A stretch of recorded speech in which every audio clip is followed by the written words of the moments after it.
Hello everyone, welcome to the StormTracker weather blog. Meteorologist Seth Phillips. We're going to talk about tonight's winter system, a late season winter system, but still one that can drop some pretty decent snow. So as you can see, we are at a 1 for our severe at the red index just because we have the travel impacts that are going to come late tonight into tomorrow morning.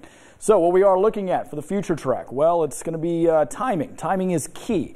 Everything is going to move in after dark, so that is why we're going to have the chance for a lot of this sticking as temperatures drop down to freezing. As we're getting into the early afternoon, some of our southern counties may see a few of those scattered rain showers, and then it becomes a little bit more widespread throughout the late evening. But then you can see that things are already transitioning over to snow.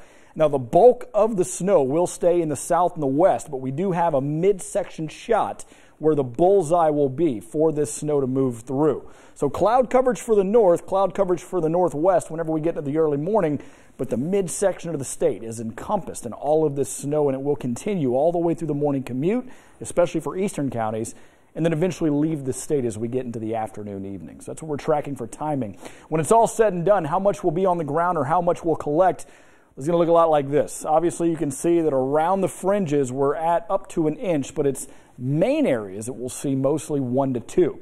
In that bullseye area, for the little bit of geography, we've got 75 and 65, and then the Bluegrass Parkway to the Cumberland Parkway. Right in between all of those major roads and interstates is where the bulk of that snow is going to fall.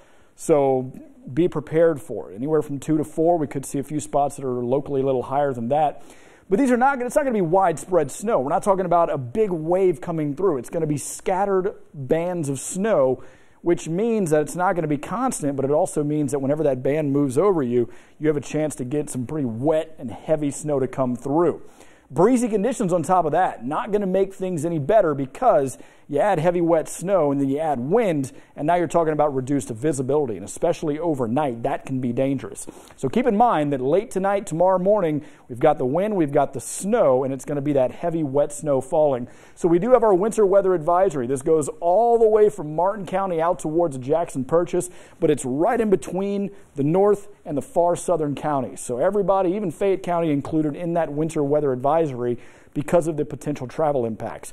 So that's why we're at a 1. We're also going to be seeing the 1 throughout tomorrow morning as well. We're going to keep you fully updated. Meteorologist Jill Swed will be here for the later evening shows. And of course, meteorologist Tom Ackerman early tomorrow morning to keep you updated on the snow. And we'll keep tracking throughout tonight.